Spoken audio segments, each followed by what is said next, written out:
Hello students, कैसे हैं आप लोग।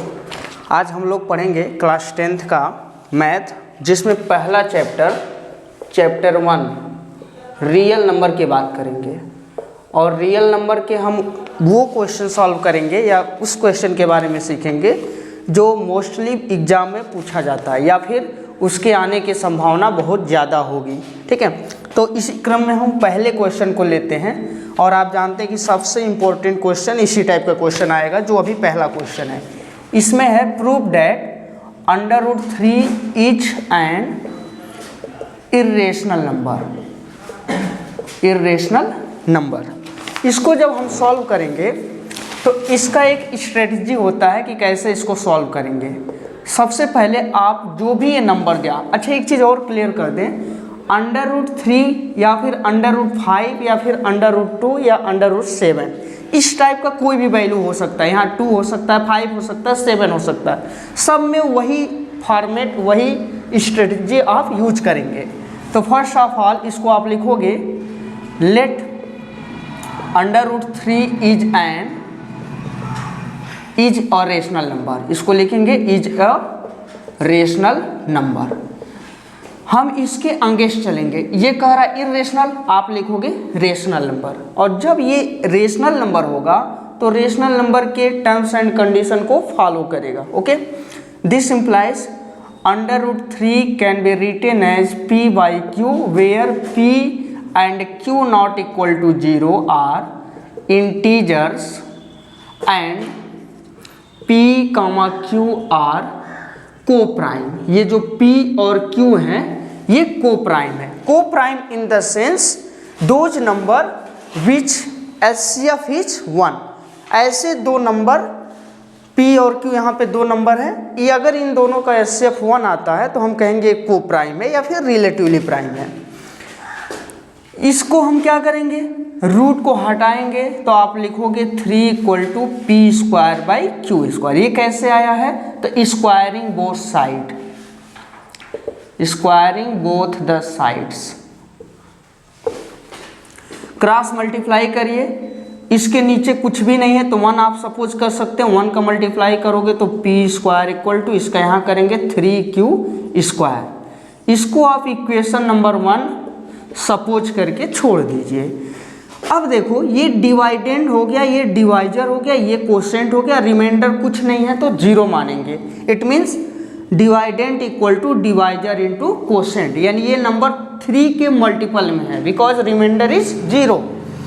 ऐसे में आप ये बोल सकते हो कि p² exactly divisible by 3।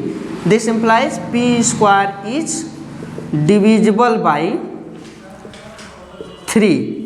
It means p is also divisible by 3। अगर p² 3 से डिविजिबल है तो p भी 3 से क्या होगा, डिविजिबल होगा। और p 3 से डिविजिबल है तो p जो होगा 3 के मल्टीपल में होगा फॉर सम इंटीजर m को इंटीजर है और p 3 के मल्टीपल में होगा। ये वैल्यू हम अगेन पुट कर देंगे इस इक्वेशन नंबर 1 में।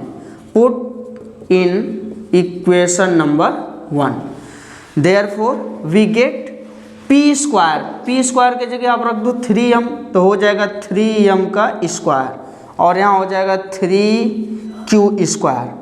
दिस इम्प्लाइज 3m² = 9m² और ये हो जाएगा 3q²। 3 से इसको कट करेंगे 3 टाइम्स।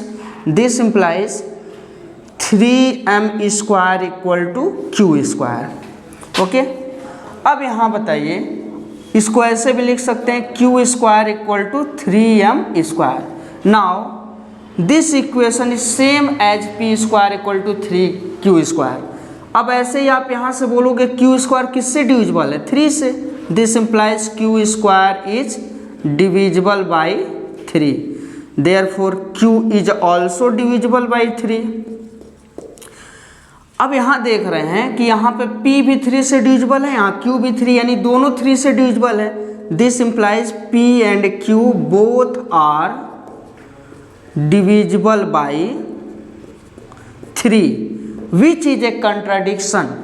यही तो कंट्राडिक्शन है, क्योंकि हमने यहाँ पे क्या लेट किया था कि P एंड Q आर को प्राइम, और को प्राइम का मतलब दोनों का HCF 1 होगा। इट मीन्स 1 के सिवाय ये दोनों किसी और से डिविजिबल नहीं होंगे।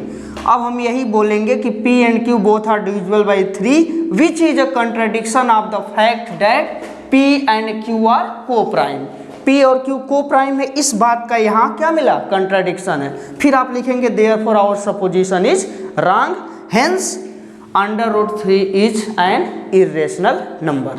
तो पहला क्वेश्चन आपका बिल्कुल ऐसे ही करना है, ये बातें पूरी आपको लिखनी है यहाँ पे कि P and Q both are divisible by 3 which is a contradiction of the fact that P and Q are coprime, hence our supposition is wrong, therefore √3 is an irrational number. Okay, अब हम आते हैं second question पे, दूसरे question पे।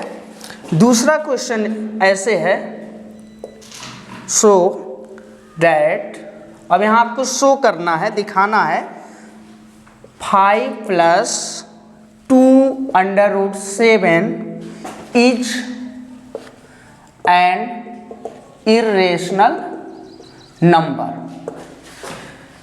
where √7 is an irrational number। यहाँ पे जब भी इस टाइप के नंबर आएंगे, इस टाइप का कोई वैल्यू दिया रहेगा, वहाँ हम डिटेल में जो अभी किए हैं वो उतना लंबा प्रोसेस नहीं करेंगे, उसी का सहारा लेंगे। इवन कि आपको पहले से बता दिया है कि √7 क्या होता है, इरेशनल नंबर होता है। तो ऐसे यहाँ कुछ भी हो सकता है। अच्छा, इस टाइप के क्वेश्चन कैसे बनेंगे, 3 - √2 भी हो सकता है, 5 + √7 भी हो सकता है, 3 + 2 √7/4 भी हो सकता है। ठीक है, इस टाइप के कई फॉर्मेट आ सकते हैं, 1/√2 भी हो सकता है, ऐसे बहुत सारे हो सकते हैं। तो जहाँ भी ये कॉम्बिनेशन में आ गया, केवल अकेले इतना नहीं है, केवल अकेले √7 नहीं है, केवल अकेले √3 नहीं है, अगर सिंगल नहीं है, किसी के साथ कंबाइन में आ रहा है, प्लस माइनस डिवाइड कुछ भी है, तो समझिए कि हम सिंगल वाले का यूज करेंगे और इसको सॉल्व करेंगे। तो पहले इस क्वेश्चन का सॉल्यूशन पे आते हैं। सबसे पहले यहाँ भी कंट्राडिक्शन मेथड लेंगे, यानी इसके अपोजिट हम लेट करेंगे। Let 5 + 2 √7 is a rational number. हमने इसको भी कह दिया कि ये क्या है, रेशनल नंबर है। दिस इम्प्लाइज, अब रेशनल नंबर है तो P/Q टाइप का होगा, तो इसको लिख देंगे P/Q। अब क्या करना है, रूट वाले वैल्यू को एक तरफ करना है, बाकी सारे नंबर को ट्रांसपोज करके दूसरी तरफ भेजना है। ठीक है, तो हम यहाँ पे सबसे पहले अब इसको हटाना रहेगा, तो किसको हटाएंगे, पहले 5 को हटाएंगे, क्योंकि यहाँ प्लस माइनस से जो भी कंबाइंड रहेगा उसको पहले हम ट्रांसफर करेंगे। तो 5 को उधर करिए, तो यहाँ बचेगा 2√7 = P/Q। You know well 5 plus में है, उधर जाएगा तो -5। इसका एलसीएम ले लीजिए, P - 5Q/Q, और यहाँ बच गया 2√7। हमने पहले भी बताया कि रूट वाले को एक तरफ रखेंगे, बाकी को दूसरी तरफ। ठीक है, तो 2 को यहाँ से हटा देंगे, √7 = P - 5Q डिवाइडेड बाई 2, क्योंकि यहाँ मल्टीप्लाई में है, जब इधर भेजेंगे तो डिवाइड होगा। ओके, अब आप जानते हैं कि P एंड Q ये रेशनल नंबर है, तो ये बातें बोल देंगे वेयर P, यहाँ पे लिख देंगे, अगर इसको P/Q लेट किए हैं तो ये लिख देंगे P, Q not equal to 0 are integers.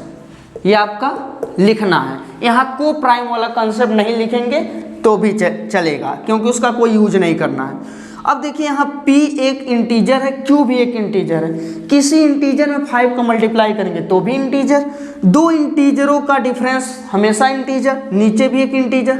अब ये इंटीजर अपॉन इंटीजर, यानी ये भी m/n या P/Q टाइप का नंबर हुआ, तो ये इधर किस फॉर्मेट में आ गया, रेशनल नंबर, क्योंकि ये P/Q टाइप का है। और हाँ, ये क्लियर है कि यहाँ नीचे वाली वैल्यू 0 नहीं होगी, बिकॉज Q क्या है, नॉट इक्वल टू 0 है। तो एक नॉन जीरो नंबर में एक नॉन जीरो नंबर का मल्टीप्लाई करेंगे, then the result will be a non zero number. Okay, तो हम इसको एक नया इंटीजर मान लिए, इसको यम मान लिए और इस वाले को n कह दिए, √7 where m is equal to p minus 5q और n इक्वल टू हो जाएगा 2q। अब ये हो गया आपका क्या, रेशनल, इधर वाला नंबर हो गया रेशनल और √7 क्या होता है, इर्रेशनल। तो आप देखिए √7 इर्रेशनल होता है, लेकिन इधर राइट साइड में हमको मिल गया रेशनल, और ये आपका है कंट्राडिक्शन। इसी कंट्राडिक्शन की वजह से हम अपने क्वेश्चन के आंसर पे पहुंच गए कि भाई हमने जो लिया था वो गलत सपोज किया था, रॉन्ग सपोजिशन था मेरा, इसलिए जो क्वेश्चन में है कि वही राइट है, यानी वो इर्रेशनल नंबर है। तो लिखेंगे विच is a contradiction of the fact that √7 is an irrational number, therefore our supposition is wrong, therefore our supposition is wrong, hence 5 + 2 √7 is an irrational number। Okay, तो इस फॉर्मेट में जितने क्वेश्चन आएंगे सब इसी क्राइटेरिया से, इसी फॉर्मेट में आप करेंगे, इसी लॉजिक से करेंगे। ओके, अब नेक्स्ट क्वेश्चन पे आते हैं। तीसरा question, prove that 1/√2 is an irrational number where √2 is irrational number. अब यहाँ भी ये क्वेश्चन मैं इसलिए बता रहा हूँ क्योंकि यहाँ पे आप लोग बहुत ज़्यादा गलती करते हो। गलती कहाँ होती है अभी देखते हैं। सबसे पहले तो इसका सॉल्यूशन कैसे करेंगे, तो यहाँ भी सेम वही फॉर्मेट, यहाँ देखिए कंबाइन में आया हुआ है, सिंगल तो आया नहीं कि केवल √2 है, ठीक है ना, 1/√2 है, हो सकता है कि 5/√2 हो सकता है 3/√5 हो सकता है 1/√7 हो, कुछ भी ऐसे। यानी आप अगर इसको समझ पाए तो नीचे डिनोमिनेटर में रूट वाली वैल्यू दिया हुआ है। अभी तक जो क्वेश्चन था वो कहीं ना कहीं नॉमिनेटर में था, लेकिन इस बार डिनोमिनेटर में है। तो गलती आप कहाँ करते हैं, आइए देखते हैं। सॉल्यूशन जब लिखेंगे तो यही सेम कॉन्सेप्ट, इसके अगेंस्ट हम चलेंगे। Let 1/√2 is a rational number, हमने इसको सपोज कर लिया रेशनल नंबर है। Okay, this implies 1/√2 can be written as p/q where p, q not equal to 0 are integers। ये इंटीजर्स है। अब जो गलती होती है वो ये होती है कि यहीं पे आप इसको रिवर्स कर देते हो। तो चलिए हम रिवर्स करके एक बार दिखाते हैं। अगर मान लीजिए आप इसको ऐसे लिख दें √2/1 और यहाँ लिख दो q/p, तो ये हो जाएगा गलत। क्यों?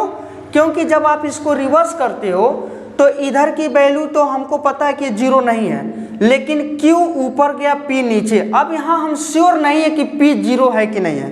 बाय द वे आप ये कह सकते हो ना कि यहाँ पे q नॉट इक्वल टू 0 है तो q तो 0 नहीं है, लेकिन I am not sure about p क्योंकि ये इंटीजर हो सकता है और आप जानते हैं 0 भी एक इंटीजर होता है। तो यहाँ नीचे 0 हो जाएगा जो कि अनडिफाइन होगा, इसलिए हम इसको रिवर्स नहीं कर सकते। तो फिर करेंगे क्या, तो इसको रेशनलाइज किया जाता है, राइट। कैसे करोगे, देखो 1/√2 मल्टीप्लाइड बाई √2, √2 से हम ऊपर नीचे नोमिनेटर एंड डिनोमिनेटर में मल्टीप्लाई करेंगे और इधर हो जाएगा p/q। अब यहाँ देखिए √2 1 में मल्टीप्लाई करेंगे, √2 मल्टीप्लाइड बाई √2 गिव्स 2 और इधर हो जाएगा p/q। अब ये पहले वाले फॉर्मेट में आ गया, मतलब इससे पहले वाले क्वेश्चन में जहाँ नोमिनेटर में रूट वाली वैल्यू आ रही थी, डिनोमिनेटर में है तो इसका क्रॉस मल्टीप्लाई कर दीजिए। This implies √2 equal to 2p/q।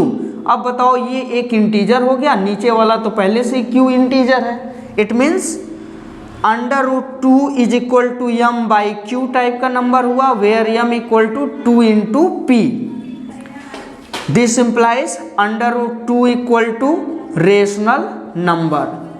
फिर आप वही बात लिखोगे which is a contradiction of the fact that √2 is irrational number. Okay, ये इर्रेशनल नंबर है। क्यों? क्योंकि ये ऑलरेडी हमने प्रूव किया हुआ है कि √2, √3, √5 ये सब क्या है, irrational number. Therefore our supposition is wrong, hence 1/√2 is irrational number. Okay, देखिए अगला जो क्वेश्चन है 4th नंबर पे, इसमें क्वेश्चन ऐसे आता है कि दो नंबर का प्रोडक्ट हमको दिया हुआ है x into Y equal to 180 and HCF of X Y is 3 and then LCM is.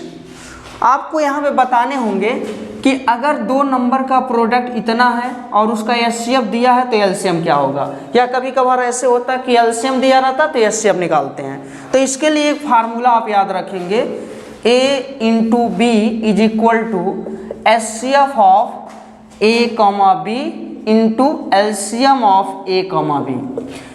किसी भी दो नंबर के HCF और LCM का प्रोडक्ट वही होता है जो इन दो नंबरों के प्रोडक्ट करने पे आता है, ठीक है ना। तो हम इसके सॉल्यूशन पे आएंगे और सॉल्यूशन यहीं से कर लेंगे। Solution since we know that A into B equal to इतना। अब बताइए A और B की जगह x y है तो यहाँ पे लिख देंगे 180, दोनों का प्रोडक्ट है, और यहाँ पे दिया हुआ है 3 और LCM हमको फाइंड करना है तो यहाँ चाहो तो LCM ही रहने दो। नाउ इसको इधर करेंगे, डिवाइड होगा 180 डिवाइडेड बाई 3 और यहाँ आ जाएगा LCM। 3 से इसको काटेंगे तो आ जाएगा 60। इसका मतलब LCM क्या हो जाएगा, LCM of x comma Y is equal to 60। ये आपका आंसर हो जाएगा। ओके, 5th क्वेश्चन की बात करते हैं। लिखा है explain why 7 into 11 into 13 plus 13 etch composite number. पहली बात तो आप प्राइम और कंपोजिट में अंतर समझिए। प्राइम नंबर क्या होता है, प्राइम नंबर का मतलब ये होता है कि हैविंग एग्जैक्टली 2 फैक्टर्स। अगर दो नंबर्स हैं और उनमें ठीक 2 फैक्टर आ रहे हैं तो उसको कहेंगे प्राइम नंबर, ठीक है। और कंपोजिट नंबर क्या होता है, तो हैविंग मोर देन 2 फैक्टर, 2 से अधिक अगर फैक्टर आ रहे हैं तो ऐसे नंबर को हम कहते हैं क्या, कंपोजिट नंबर, राइट। तो अगर इस क्वेश्चन को हम देखें तो कहीं ना कहीं हम इसको दिखा दें कि इसके पास 2 से अधिक फैक्टर हैं, ठीक है। अगर 2 से अधिक फैक्टर आ जाएंगे तो कहेंगे कंपोजिट नंबर है। तो ऐसे में कुछ भी हो सकता है, लेकिन इसके सॉल्यूशन करने का जो फॉर्मेट है वो ये है कि इन दोनों टर्म में पहले तो देखेंगे नंबर ऑफ टर्म्स कितने हैं। इधर का एक टर्म, इधर का एक टर्म, 2 टर्म है। दोनों में से जो चीज़ें कॉमन मिलेगी उसको कॉमन लेंगे, बाहर करेंगे और बाकी को सॉल्व करेंगे, यानी कैलकुलेट करेंगे। Consider 7 into 11 into 13 plus 13।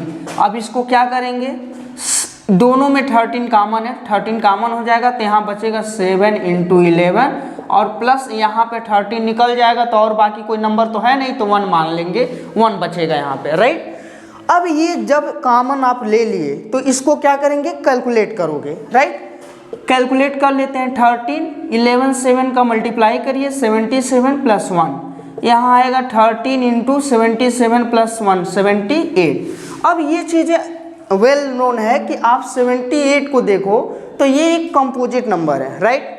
अगर ये कंपोजिट नंबर है तो सिर्फ इसी के पास मोर देन 2 फैक्टर होगा, बिकॉज प्राइम के अलावा कंपोजिट नंबर के पास 2 से अधिक फैक्टर तो होना ही है। तो इसके पास 2 से अधिक फैक्टर हो गया, ओके। बट यहाँ देखो एक नंबर 13 भी है, तो अगर इनके पास 2 से अधिक फैक्टर हो गया और ये खुद एक नंबर का मल्टीप्लाई कर रहे हो तो मोर देन 2 फैक्टर तो इसके पास हो ही गए। 78 के पास 2 से अधिक फैक्टर है क्योंकि ये कंपोजिट नंबर है। कंपोजिट नंबर भी क्यों है, क्योंकि 2 से अधिक फैक्टर है। तो जब इनके पास 2 से अधिक फैक्टर है तो इसमें किसी और नंबर का मल्टीप्लाई करेंगे तो ओवरऑल के पास 2 से अधिक फैक्टर हो जाएंगे। अब यानी इसके पास 2 से अधिक फैक्टर हो गए और ये कहाँ से आया, यहाँ से आया है। इसका मतलब इसके पास भी 2 से अधिक फैक्टर होंगे और इसलिए ये क्या है, कंपोजिट है। तो कैसे लिखोगे, has more than 2 factors, therefore 7 into 11 into 13 plus 13 is a composite number। बस ये इसका सॉल्यूशन है। और इस टाइप के जितने क्वेश्चन आएंगे सब में यही प्रोसेस आपको यूज करना है। नेक्स्ट क्वेश्चन जो है 6 नंबर, ये भी उसी टाइप का जो अभी पहले क्वेश्चन बताया गया है। कह रहा है the LCM of two number is 182, यानी वो दो नंबर ए और बी आप लेट कर लो और इसका एलसीएम आपको गिवन है 182 एंड देयर एचसीएफ इज 13, तो इसका एचसीएफ लिख लेंगे, HCF of A and B is 13। कह रहा है इफ वन नंबर इज 26, अब ए और बी में से कोई एक मान लेते हैं कि ए की वैल्यू कितना दिया है 26। अब since we know that A into B equal to their HCF into LCM, A into B, ए की जगह 26, बी नहीं पता है, वही अदर नंबर निकालना है आपको, और यहाँ एचसीएफ दिया है 3, एलसीएम दिया है 182। इसको इधर सॉरी ये 13 है, 13 दिया हुआ एचसीएफ।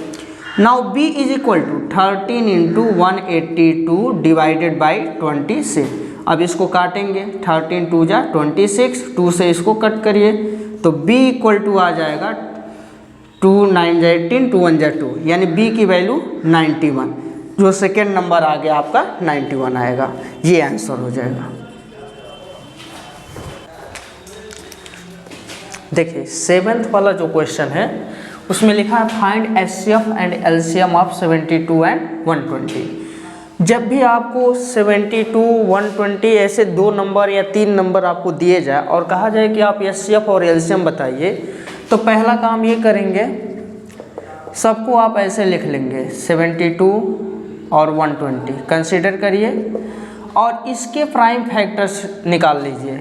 हो सकता है कि आपको डिवीजन मेथड का यूज करके निकालना पड़े, चाहे जैसे भी आपको आ रहा है निकालिए। इसका निकालेंगे, 2 से डिवाइड करिए 36, 2 से डिवाइड करिए 10, 2 से डिवाइड करिए 9। अब ये 3 से डिविजिबल है, 3 3 जा 9, 3 1 जा 3। अब इसको हमने लिखा 2 इंटू 2 इंटू 2 इंटू 3 इंटू 3। और एक काम और करेंगे जो कि सबसे आसान काम है, ये जो प्राइम फैक्टर्स आप लिख रहे हैं, ठीक है ना, इस प्राइम फैक्टर को हम एक्सपोनेंट के फॉर्म में लिख लें। एक्सपोनेंट के फॉर्म का मतलब ये 2 3 टाइम्स है, 2 raise to power 3 into 3 raise to power 2। ऐसे ही आप 120 का भी निकाल लो। 120 2 से डिवाइड करेंगे 60, 2 से डिवाइड करेंगे 30, 2 से डिवाइड करेंगे 15, 3 5 जा 15 एंड 5 1 जा 5। इसको लिखेंगे 2 इंटू 2 इंटू 2 इंटू 3 इंटू 5, और इसको एक्सपोनेंट फॉर्म में अगर लिखेंगे तो 2 raise to power 3 and 3 raise to power 1 and 5 raise to power 1।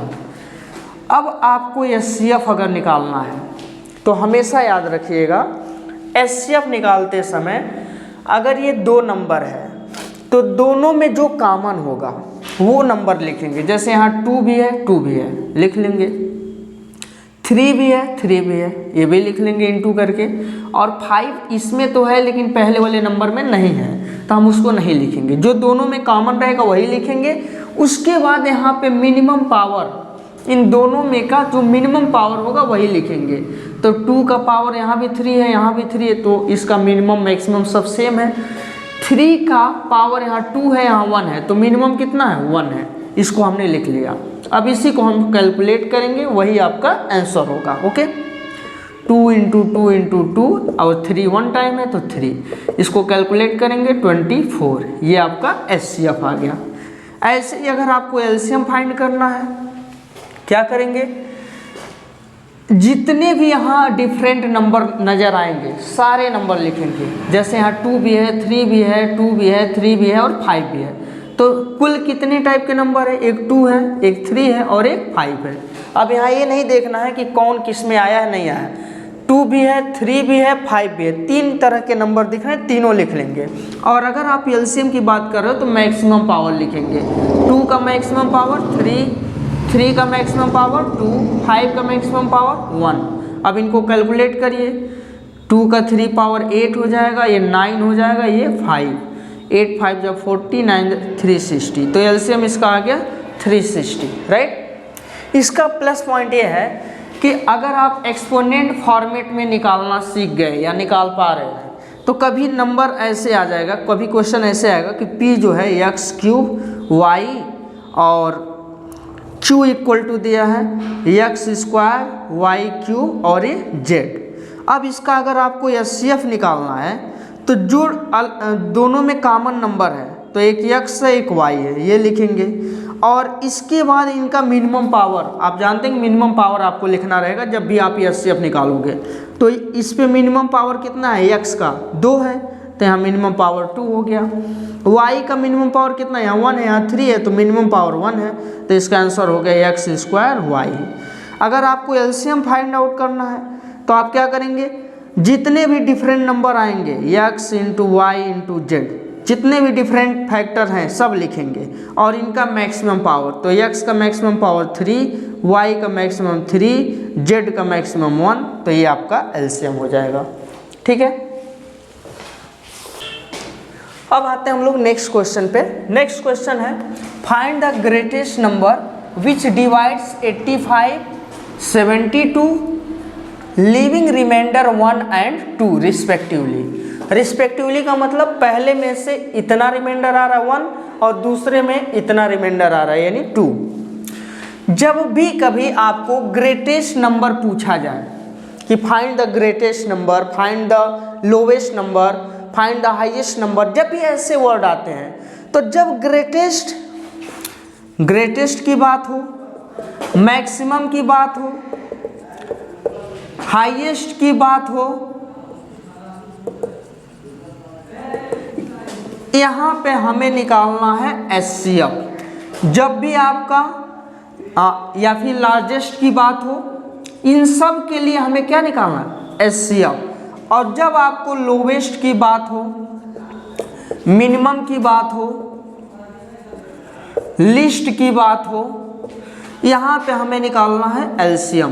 तो अगर ये सब वर्ड यूज हो रहे हैं तो ध्यान दीजिएगा कि वहाँ पे HCF यूज करना निकालना है, और जब ये सब वर्ड यूज हो रहे हैं तो ध्यान दीजिएगा वहाँ पे हमें LCM फाइंड आउट करना है। तो चलिए अब हम लोग आते हैं इस क्वेश्चन पे, लेकिन इसमें एक प्रॉब्लम है कि वो ग्रेटेस्ट नंबर बताना है जिनसे अगर इसको डिवाइड किया जाए 85 को तो 1 रिमाइंडर बच रहा है। अब एक बात बताओ, अगर हम पहले ही 1 को इसमें से निकाल दें और इसमें से 2 निकाल दें तो जो नंबर आएगा वो एग्जैक्ट डिवाइड होगा, क्योंकि HCF क्या होता है, HCF वो नंबर होता है जो किसी नंबर को डिवाइड करने पे पूरा डिवाइड हो जाए, यानी रिमाइंडर 0 आना चाहिए। तो हम इस 85 में से 1 पहले ही माइनस कर देंगे, 72 में से 2 पहले ही माइनस कर लेंगे, फिर जो भी आएगा उन दोनों का हम निकाल लेंगे HCF। ओके, तो सॉल्यूशन में आइए, कंसीडर 85 माइनस 1 यानी 84 एंड 72 माइनस 2 इक्वल टू 70। ये दो नंबर हमने कंसीडर किया। नाउ रिक्वायर्ड नंबर क्या होगा, वो होगा HCF ऑफ 84 एंड 70। अब हम 84 और 70 का HCF निकाल लेंगे।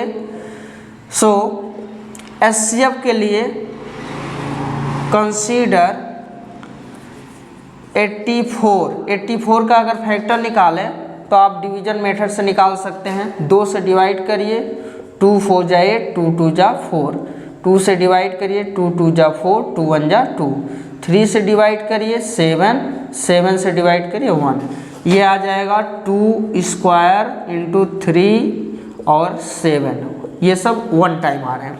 फिर 70 में आएंगे, 70 होता है 10 इंटू 7 और 10 को हम लिखेंगे 2 इंटू 5 इंटू 7। अब इसका HCF निकालना है तो HCF हो जाएगा जो दोनों में कॉमन नंबर होगा। तो कॉमन ये क्या है, 2 है और एक कॉमन क्या है, 7 है। और इनका मिनिमम पावर तो देख रहे हैं, इनका मिनिमम पावर 1 है, 7 का भी मिनिमम पावर 1 है। It means 14 is the answer. HCF इसका आ गया 14। Therefore required number is equal to 14 which is your answer. Okay, तो जब भी इस टाइप के प्रॉब्लम आएंगे तो आप ऐसे ही सॉल्व करेंगे। ओके, नेक्स्ट क्वेश्चन पे आते हैं। Which is LCM of smallest prime number and smallest composite number is. अब देखो ऐसे जो क्वेश्चन आते हैं वो MCQ टाइप के क्वेश्चन में ज़्यादा आते हैं। हमें कहेगा कि इस एलसीएम बताओ स्मॉलेस्ट प्राइम नंबर का और स्मॉलेस्ट कंपोजिट नंबर का। तो पहले तो आप पता करो स्मॉलेस्ट प्राइम नंबर क्या होता है। तो आपको बता दूं स्मॉलेस्ट प्राइम नंबर होता है 2 और स्मॉलेस्ट कंपोजिट नंबर, तो कंपोजिट नंबर वो नंबर होते हैं जिनके मोर देन 2 फैक्टर होते हैं और प्राइम नंबर वो नंबर होता है जिसके एग्जैक्टली 2 फैक्टर होते हैं, राइट। तो सबसे पहले ये 2 आएगा which is smallest prime as well as even prime. दुनिया का एकमात्र ऐसा प्राइम है जो कि इवन भी है। तो प्राइम नंबर की शुरुआत यहीं से होती है जो कि 2 है, अगला 3, 5, 7, 11 ऐसे आते हैं। अब कंपोजिट नंबर पे आएंगे तो देखेंगे पहला कंपोजिट नंबर 4 है, फिर उसके बाद 6 है, फिर उसके बाद 8 है, फिर उसके बाद 9 है। तो हमें तो ऑड पूछा है ना, तो पहला जो सबसे छोटा ऑड प्राइम नंबर और कंपोजिट नंबर होगा वो क्या है 9 है। तो हम 9 और 2 का एलसीएम लेंगे, एलसीएम ऑफ 2 एंड 9। और जब इसका आप एलसीएम लेंगे तो इन दोनों का मल्टीप्लाई हो जाएगा यानी 18 आपका आंसर हो जाएगा। तो जो भी ऑप्शन करेक्ट रहेगा वो आप भर लेंगे, ठीक है। अब इस चैप्टर में लगभग हर टाइप के क्वेश्चन आपको करा दिए गए हैं। अब एक इम्पोर्टेंट क्वेश्चन 10वें नंबर पे बचा हुआ है। इसमें लिखा है check whether 6 power n can end with digit 0। आपको चेक करना है कि क्या इसकी जो वैल्यू आएगी वो 0 से एंडिंग हो सकती है कि नहीं। कभी कभी ऐसे भी आता है कि प्रूव डैट 6 पावर n या 4 का पावर n भी हो सकता है, 4 raise to power n, 8 raise to power n, 6 raise to power n, never ends with 0। यानी जब भी आप इसकी वैल्यू ओपन करेंगे, चाहे n कोई भी वैल्यू, कोई भी पॉजिटिव इंटीजर आप रखिए, यहाँ का है ना फॉर एनी इंटीजर n हो सकता है। ऐसे भी कहते कि for any natural number n, कोई भी नेचुरल नंबर आप रखो या कोई भी पॉजिटिव इंटीजर रखो, उसके लिए इसकी वैल्यू कभी 0 से समाप्त नहीं होगा। फॉर एग्जाम्पल 6 का पावर 1 रखोगे तो 6 आएगा, 6 पावर 2 रखोगे 36 आएगा। क्या लास्ट में 0 आया? नहीं। इसकी अंतिम वैल्यू 0 आ रही है? नहीं। 6 पावर 3 रखोगे, क्या उसकी लास्ट वाली यूनिट वैल्यू 0 आएगी? नहीं। तो ऐसे में हमें क्या करना है, ये दिखाना है कि कभी ये 0 नहीं आएगा। और यहाँ पे आपसे पूछ रहा है कि चेक विदर, आप चेक करके बताइए कैसा हो रहा है कि नहीं हो रहा है। तो चलिए सॉल्यूशन क्या करना है। कंसीडर यहाँ जो भी नंबर हो, चाहे 6 पावर n हो चाहे 4 का पावर n हो, कंसीडर 6 टू पावर n। और आप जानते हैं कि 6 क्या है, एक कंपोजिट नंबर है। और फंडामेंटल थ्योरम ऑफ अर्थमेटिक क्या कहता है कि दुनिया का कोई भी composite number can be uniquely expressed as product of prime. तो चलिए 6 को हम प्राइम नंबर के प्रोडक्ट के रूप में लिख सकते हैं। इसका पावर हो गया n, और लॉ ऑफ एक्सपोनेंट आप जानते हैं कि पावर यहाँ भी आएगा 2 का power n into 3 raise to power n। अब बताओ 2 का पावर n का मतलब क्या हुआ कि 2 को n टाइम मल्टीप्लाई करिए, 2 into 2 into 2 up to n times. अगला 3 है तो 3 इंटू 3 इंटू 3, ये भी आपका n टाइम्स।